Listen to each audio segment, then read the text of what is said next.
செவ்வாயோட ஆதிக்கம் வந்து ஒரு ஒரு மனுஷனுக்கும் ரொம்ப முக்கியமான ஒரு பங்கு வகிக்குதுன்னு நம்ம ரொம்ப நேரமா பேசிக்கிட்டே இருக்கோம். இந்த செவ்வாயோட ஆதிக்கம் எந்த அளவுக்கு அதிகமா இருக்கும்னு நினைக்கிறீங்க? எந்த ஃபீல்ட்ல இது ரொம்ப அதிகமா இருக்கு சார்?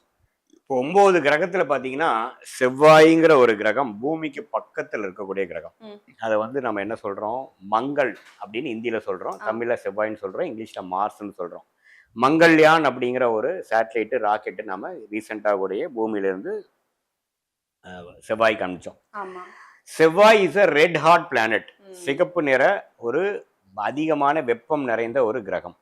செவ்வாய் வந்து எப்பப்போ பூமிக்கு பக்கத்துல வருதோ, அது வந்து செவ்வாயோட ஆதிக்கம் பூமி மேல அதிகமா குடுக்கும். என்னென்ன குடுக்கும் செவ்வாய்?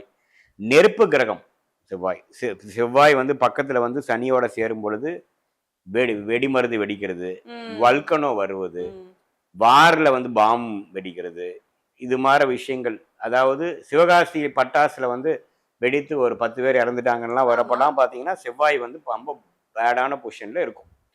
ஸோ செவ்வாய் வந்து பூமிக்கு பக்கத்துல வரும்பொழுது நெருப்பு, நெருப்பு சம்மந்தப்பட்ட விஷயங்கள், வெடி சம்மந்தப்பட்ட விஷயங்கள், ஆயுதம் சம்மந்தப்பட்ட விஷயங்கள், வீரம் அதிகமாக வெளிப்படும்.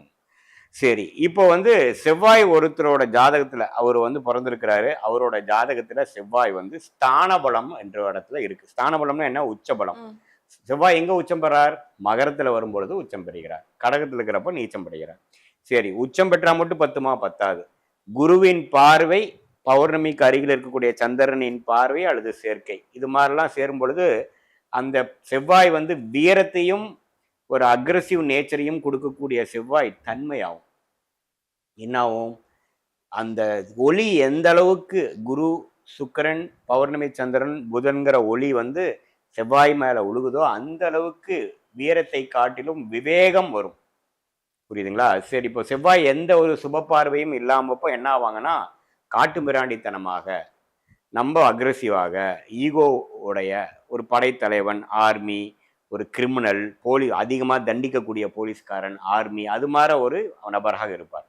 குரு, சுக்கிரன், பௌர்ணமி, சந்திரன் அதிகமான தாக்கங்கள் பார்வை அல்லது சேர்க்கை மூலமாக இருந்து அந்த ஜாதகர் பிறக்கிறாருன்னா, அவர் ரொம்ப விவேகமான ஒரு அமைப்பாக இருப்பார். எப்படி இருப்பார்? உயிரை கொல்லும் வேலையை செய்யாமல் உயிரை காக்கும் வேலையை செய்வார். இதுல ம். 2லயுமே என்ன ஒரு விஷயம் இருக்குன்னா, ரத்தம்னு ஒரு விஷயம் வரும். ம். ஏன்னா, ரெட் டாட் பிளானட்டா இருக்கிறனால சிகப்பு நிற எல்லா விஷயத்துக்கும் செவ்வாய் தான் ஆ. அதிபதி. உகந்த நிறம். இப்ப ம். செவ்வாய் வந்து உங்களுக்கு ஜாதகத்துல நல்லா இருக்கு. அவரு தான் ராஜயோகாதிபதியா வர்றாருன்னா, சிகப்பு நிற ட்ரெஸ் போடுங்கன்னு சொல்லுவோம்.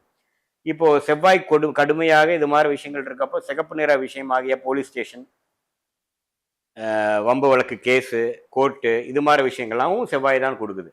சோ இப்போ வந்து அந்த குரு, சுக்கிரன், பௌர்ணமி, சந்திரனால செவ்வாய் வந்து இன்னுமே தன்மையாகும் பொழுது, அந்த கத்தி எடுத்து அடுத்தவனை கொல்வதற்கு யூஸ் பண்ணாமல், கத்தி எடுத்து ஒரு பேஷண்ட்டை காப்பாத்துவதற்கு யூஸ் ஆகக்கூடிய ம். டாக்டர் தொழிலுக்கு போலாம். கண்டிப்பா. புரியுதுங்களா? ஏன்னா அது தன்மையாயிருச்சு. இதே வந்து குரு, சுக்கிரன், பௌர்ணமியின் தாக்கங்கள் செவ்வாய்க்கு இல்லாமல் சனி, ராகு தாக்கம் இருக்கும்பொழுது ஆகுறது கஷ்டம். அவர் வந்து சிக்கன் ஸ்டால் வச்சுட்டு சிக்கன் கட் பண்ணி போடுறவராக இருக்கலாம். மட்டன் ஸ்டால் வச்சு பண்ணிட்டு இருக்கிறவரா இருக்கலாம். இறைச்சி வேலையில தொழில் பண்ணக்கூடியவராக இருக்கலாம். அப்படிலாம் இருக்கும். எதுலயுமே ரத்தம் வரும். அதே மாதிரி இப்போ வந்து அ வேற என்ன மாரி மெடிக்கல் டாக்டர் ஆகலாம். அது வேற என்ன படிநிலை குடுக்கலாம். அதோட கொஞ்சம் படிநிலை கம்மியா இருக்கு. கொஞ்சம் சுக்கிரனின் பார்வை கம்மியாகுது. குருவின் பார்வை கொஞ்சம் கம்மியாகுதுன்னா, அடுத்த விஷயமாகிய ஸ்போர்ட்ஸ் பெர்சனாலிட்டி ஆ. ஆகலாம். ஏன்னா, அதிலயும் பார்த்தீங்கன்னா, அப்போ வந்து செவ்வாய்னா ரத்தம், ம். ரத்தம் சம்மந்தப்பட்டது. கையில ஒரு ஆயுதம். ம். சரி, இப்ப நம்ம போர் நடக்க காலத்துல யார் வந்து ஒரு ஆர்மி லீடராவோ, தளபதியாவோ, சிப்பாயாவோ போனாங்கன்னா, செவ்வாய் பலமா இருக்கிறவங்க தான் போனாங்க. இப்ப அதே சிப்பாய் பலமா செவ்வாய் பலமா இருக்கிறவங்க என்ன பண்ணுவாங்க? இப்ப இந்தியால ஏதோ வார் நடக்குதுங்களா? இல்ல. அப்பன்னா அவங்கலாம் என்ன பண்ணுவாங்க? விளையாட்டு வீரர்கள் ஆவாங்க. ஓ! கையில ஒரு ஆயுதத்த எடுத்துட்டு பேட்டு, ராக்கெட்டுன்னு எடுத்துட்டு போயிடுறாங்க. ஆ. புரியுதுங்களா? ஏன்னா அவங்களுக்கு கையில வந்து அந்த வித்தைய பண்றதுக்கும், யூஸ் பண்றதுக்கும், அது கைக்கு அந்த செவ்வாய் இருந்தாவே ஹேண்ட் ஸ்கில்ஸ் நல்லா இருக்கும். அந்த ஹேண்ட் ஐ கோஆர்டினேஷன் சொல்றோம் இல்லைங்களா? ஹேண்ட் ஐ கோஆர்டினேஷன் நல்லா இருக்கும். சரி, இன்னுமே கொஞ்சம் செவ்வாயின் படிநிலை இன்னும் கொஞ்சம் கம்மியா இருக்கு அப்படின்னா, ரியல் எஸ்டேட், கொத்தனார், மேஸ்திரி அதுலயும் பார்த்தீங்கன்னா, அப்படி எடுத்து எடுத்து பண்ணுவாங்க. டிராயிங் ம். எக்யூப்மென்ட்ஸ் வச்சிருப்பாங்க. அந்த கன்ஸ்ட்ரக்ஷன் எக்யூப்மென்ட்ஸ் கையில யூஸ் பண்ணுவாங்க. மெஷரிங் கேஜ் வச்சிருப்பாங்க.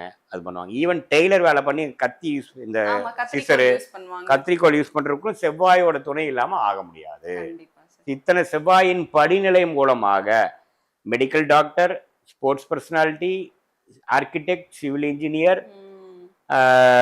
சிக்கன் ஸ்டால் ஓனர், அதே சமயத்துல டெய்லர். இது எல்லாத்துக்குமே செவ்வாயின் ஸ்தானபலம், திக்பலம், திருக்பலத்தின் படிநிலை பொறுத்துதான் கர்மாவின் அடிப்படையில செவ்வாய் தான் அவங்க ஜாதகத்துல பெஸ்ட் கிரகமாக இருக்கிறது. ஆனா அந்த செவ்வாய் இந்த படிநிலை இருக்கிறது பொறுத்து இந்தந்த தொழில், இந்தந்த வேலையை செய்யலாங்கிறது கர்மாவின் அடிப்படையில் அவங்க வராங்களே ஒழிய, அவங்க அப்படி முடிவு பண்ணிட்டாங்க சார், 19 வயசுக்கு அப்புறம் அவனுக்கு அது மேல ஆசை வந்துருச்சு சார், ம். அவன் முடிவு பண்ணிட்டான் சார்ங்கிறதுலாம் கிடையாது. முடிவு பண்றது, ஆசை வருவது, நாம செய்ய வைக்கிறது எல்லாமே கிரகங்கள் தான். கண்டிப்பா சார். ஒரு சின்ன கிரகம் தானே அப்படின்னு நினைச்சா, அந்த ஒரு கிரகத்தினால வாழ்க்கையில எவ்ளோ பெரிய விஷயங்கள் இம்பாக்ட்ஃபுல்லா நடக்குது அப்படின்னு தெளிவா நீங்க சொல்லியிருக்கீங்கன்னு நினைக்கிறேன். இத பார்க்கும்போது நெறைய விளையாட்டு வீரர்களா இருந்தாலும் சரி, இல்ல நீங்க சொன்ன மாதிரி சிக்கன் கடையில வேலை செய்றவரா இருந்தாலும், ஓ நமக்கு செவ்வாயோட பலன் இருக்கிறதுனால தான் நம்ம இந்த வேலையில கண்டிப்பா. இருக்கோம் அப்படிங்கிறத உணர்வாங்க. நன்றி சார்.